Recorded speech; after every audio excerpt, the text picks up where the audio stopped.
What is going on, guys? And welcome to the final review for One World in your 14-day romantic marathon. First off, I just want to say Happy Valentine's Day to everybody. Hope you guys are having a great day, sharing with your family, your loved ones, and the people that you love. Now, originally, I was going to review Casablanca, which is a classic film. But I don't know why, but I really couldn't find much to talk about this film, honestly. I really don't know why. I mean, it has very cool lines and all that stuff, but I do love the film and all. But I really couldn't find much to say about this film, and I was worried about doing a review of it. So basically, I asked one of my friends to say if you want me to review this, or let me review a recent film that came out this weekend that I actually recently watched. And you guys said to review the film that recently came out, so that's so I'm ending my 14-day romantic movie marathon by reviewing a recent film that came out this weekend. And that, my friends, is 50 Shades Darker!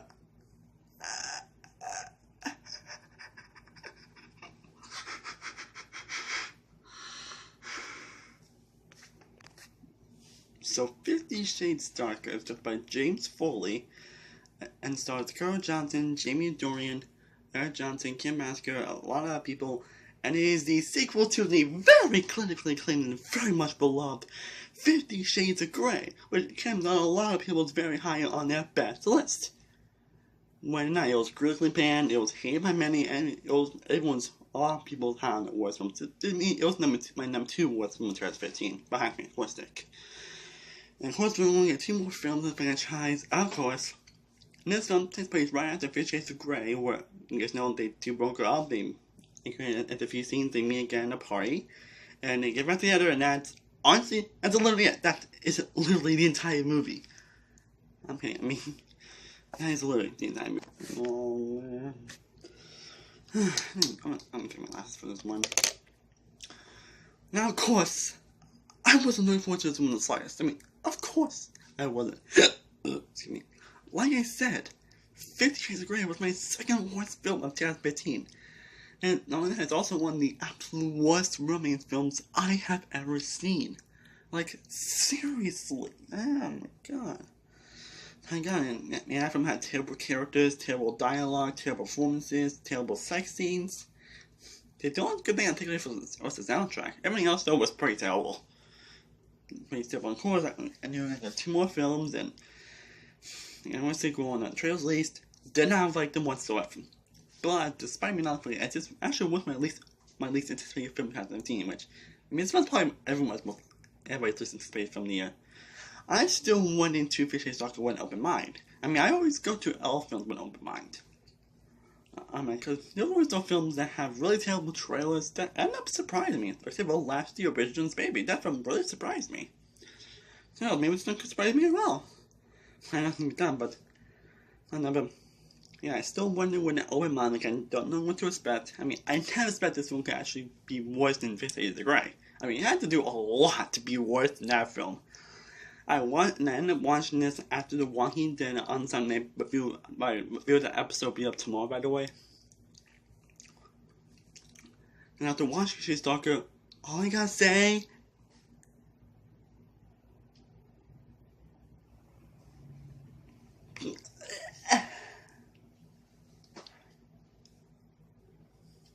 you remember when I said my Roseanne Flash had to do?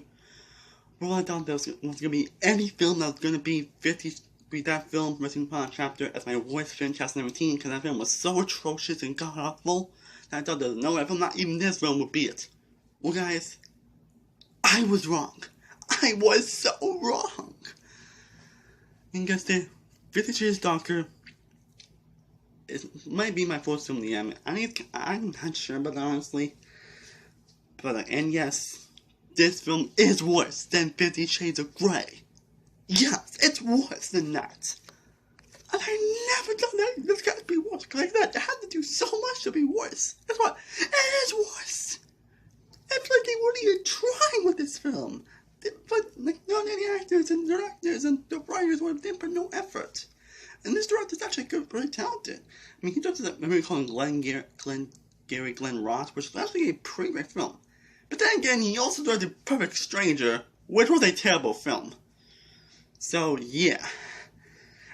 But also, these two actors, Dakota Johnson and James Dornan, are great actors. They were great in other movies I've seen them in. When the movies or TV shows, I've seen people in great stuff. Here, though, not so much. Not so much. Is there at least anything you liked about 50 Shades of Grey? No, I did not like anything. Not one thing on 50 Shades Dark. I did not like one thing about this film whatsoever. I did not. Okay, the gloves, I'm off. Now let's discuss everything that is wrong about 50 Shades Dark. Talk about the many and plethora of issues with this film, and there are, honestly, I don't even know where to begin. I really don't know where to begin. First, let's talk about the story. What story? No, I'm serious. What's the story? It's basically literally like this. They have a date. They have sex. They have date. They have sex. Date, sex, date, sex, date, sex, date, sex, date, sex, with some necessary rubber subplots that are sprinkled into it that might be just padding the runtime, honestly. That's basically the entire film, in a nutshell. Oh, and speaking of the sex, one of my main issues with the first film is that the sex scenes weren't that sexy. They weren't even that vulgar. They weren't even that racy, as I meant to say. They weren't even that racy. Like, really, the sex scenes weren't even that great. They didn't even see the boobs or whatever. This is basically the exact same thing. The sex scenes aren't even sexy. In my opinion, they actually felt like long music videos. That's really what I thought. They felt like really long, draggy music videos. And speaking of which, the soundtrack, like I said before, one of the good things about this game, the only good thing about this, right, is the soundtrack. So there are a few songs I actually really like on the soundtrack, like Earn It, I like that one others, and Let Like You Do by Goulding. I liked a lot of songs on that soundtrack. This, I didn't like any. Not one song I like from the soundtrack. And the worst, of course, is the song between Zayn and Taylor Swift, I Don't Want to Live Forever. What a terrible song that is. You can expect to see that song on my worst at the Hit Song 2017 list. My god. My god. And I'm not usually a fan of these two people involved. Yes, even Taylor Swift. She's really not related, but I'm still a fan of Taylor Swift. And I ain't like a fan of Zayn. And this song, they felt like they weren't even trying, honestly. They really weren't. With the song. And so, now let's talk about the performances and the characters. Oh boy. Okay, let's talk about the two main leads. Dakota Johnson and James Dornan. Johnson plays Angela Steele, and James Dornan plays Christian Grey. Now I gotta ask. Now let's talk about Dakota Johnson. She's even more of a weak character than she was in the first film. She's even more of an idiot than she was in the first film. And I didn't think that'd be possible. Like, seriously, she's a freaking idiot. She said she's tired of him controlling him. Yeah, she does let him control him. So, and throughout the whole movie, she's like, I love you. I'm not sure. I love you. I'm not sure. I love you. I'm not sure. I love you. I'm not sure. I love you. I'm not sure. And I was like, oh my god, make up your mind. I'm sorry. That annoys so much. It's like, I love you, but I'm not sure. But I do love you, but I'm not sure. Like, seriously, do you love him or you don't? Make up your freaking mind. That got really fast. Sorry. And then you also got Jamie Dornan and Dakota Johnson phones it in big time. And Jamie Dornan's Christian Grey. What does Anastasia see in him? Seriously. No, I'm really asking. What did she see in him? Because again, he's controlling. He's a freak. He's super controlling and really controls everything and makes her do everything he tells her to do, and she just lets him. That's not a good relationship. Relationship, that really isn't. And there's this one line that Christian Grey says that after he said it. Like, I'm gonna say the line, and I'm gonna show you my reaction.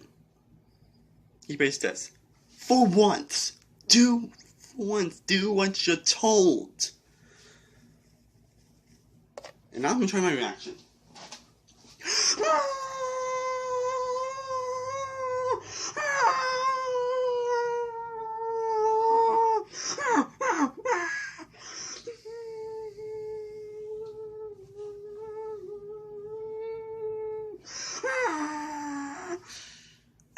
did that for 40 seconds.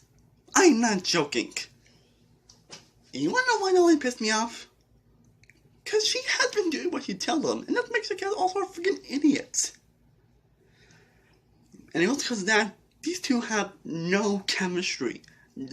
Zero chemistry. You don't believe their relationship in the slightest. And it's literally the most important thing you need to do in a romance film. Make the romance believable, make it relatable, make it interesting, make it like they're growing throughout the film. But guess what? They don't grow, and you're not in a relationship whatsoever. And these movies rely on their relationship. And of course, yeah. Relationship not. But these are all the worst characters.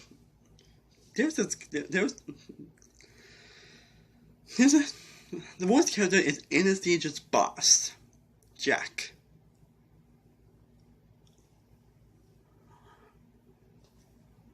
Wow. I can't even express this character. Like 1 minute, he's literally this great and love a boss. Then literally the next seconds, he's like, I want to fuck you, I want to fuck you, I want to seduce you.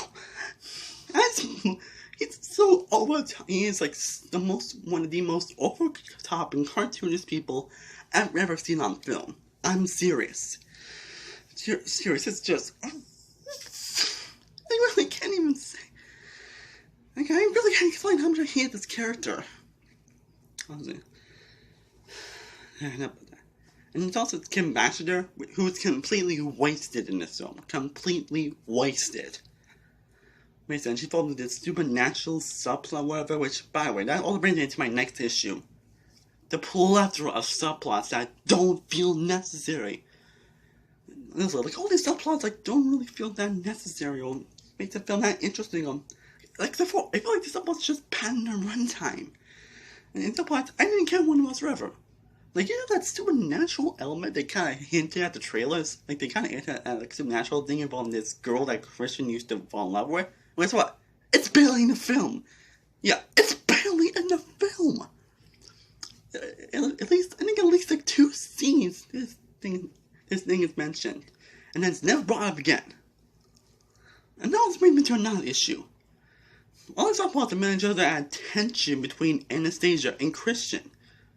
And that's fine, but one, I did not feel the tension whatsoever, and 2, like literally, they just forget about it easily, and they just forgive each other just like that. No doubts, no doubts, no, oh my god, I'll never forget this, or whatever.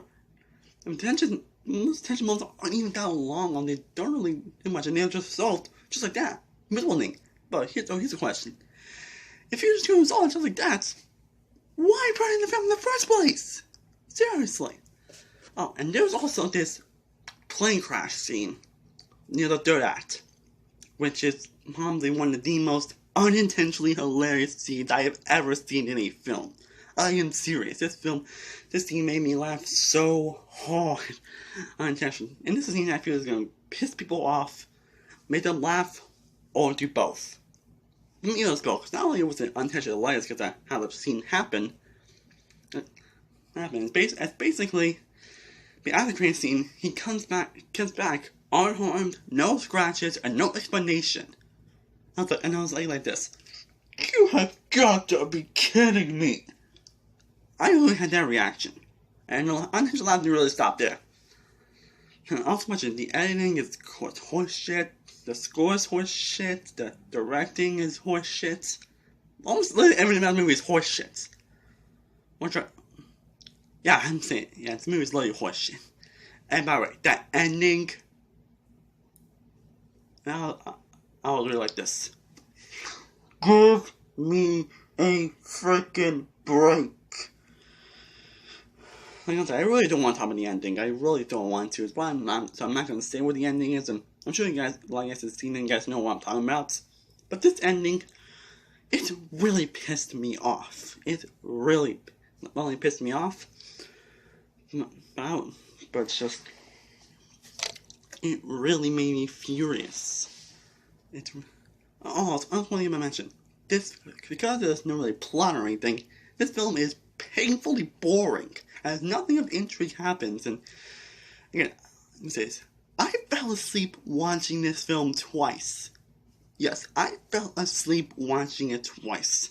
You guys know me, falling asleep with films rarely ever happened to me. It's a rarity where I end up falling asleep during a film. Usually most of the time you just, it's why me being tired all the time. I usually manage to skip between films, or I'm just waiting for it through. I mean, I was even waiting for The Darkness.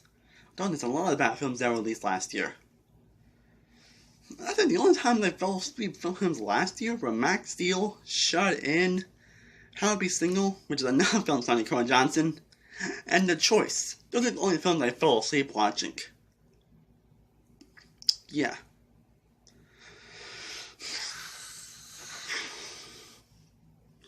So overall, 50 Shades Dark, or 50 Shades Shitty, Dark Shittier, I'm gonna call it 50 Shades Shittier. It's an absolute piece of garbage. It's one that no one cared about whatsoever. In fact, no one's even trying with this film. Seriously, I feel like no one's even trying with this film. Seriously. Seriously, I mean, it took all the issues that Fish is great and made them even worse. Yeah. Terrible performances. You got terrible dialogue, terrible characters.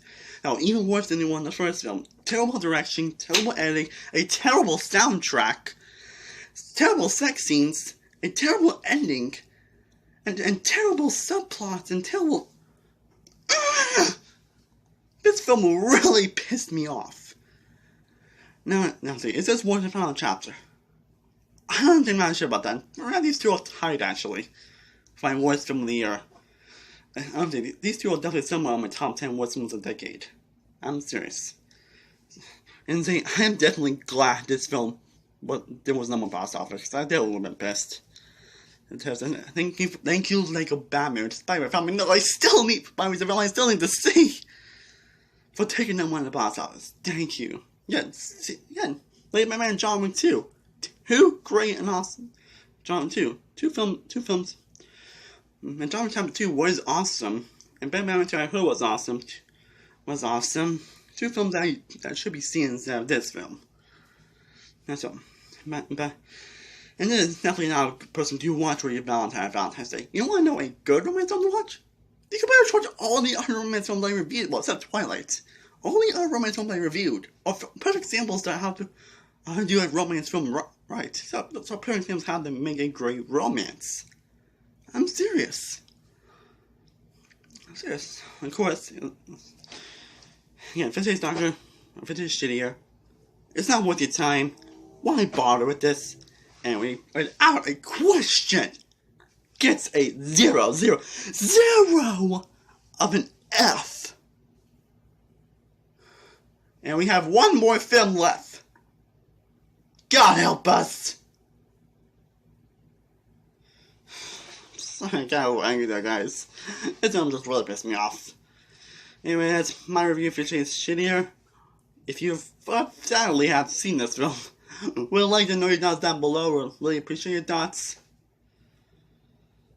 And I also want to say one thing. Is that for that time right now, I won't. You guys know I'll be doing like a Format Thursday reviews on my channel. I honestly won't be doing those reviews anymore. Well, that segment at least. And not older films, but that segment. Because honestly, it's kind of trouble trying to view films, especially with how my life is right now. I'll still be viewing older films, and by fact, probably tomorrow I will be working on my first ever analyzed review for Star Wars Episode 1, The Phantom Menace. I've been doing on all the Star Wars films in anticipation for The Last Jedi. I'm actually very excited to do that type of stuff. I've been wanting to analyze reviews on the channel for quite some time. I'm staying tuned with that. And definitely have a lot more reviews coming your way. And we have still a few more films that I'm gonna need to watch, like Monster Trucks and Rings. I hope like Batman movie comes online very soon because I really want to watch that. I was hoping to see Little Batman in theaters, but I guess not open now because of financial problems. And as always, thank you guys so much for watching. I truly do appreciate it. If you should have liked, share, and subscribe if you haven't already. I am Steamy One World from Steamy One World Reviews, and I will see you guys next time. Peace. Stay cool, everybody. And once again, happy Valentine's Day, everybody. Mwah.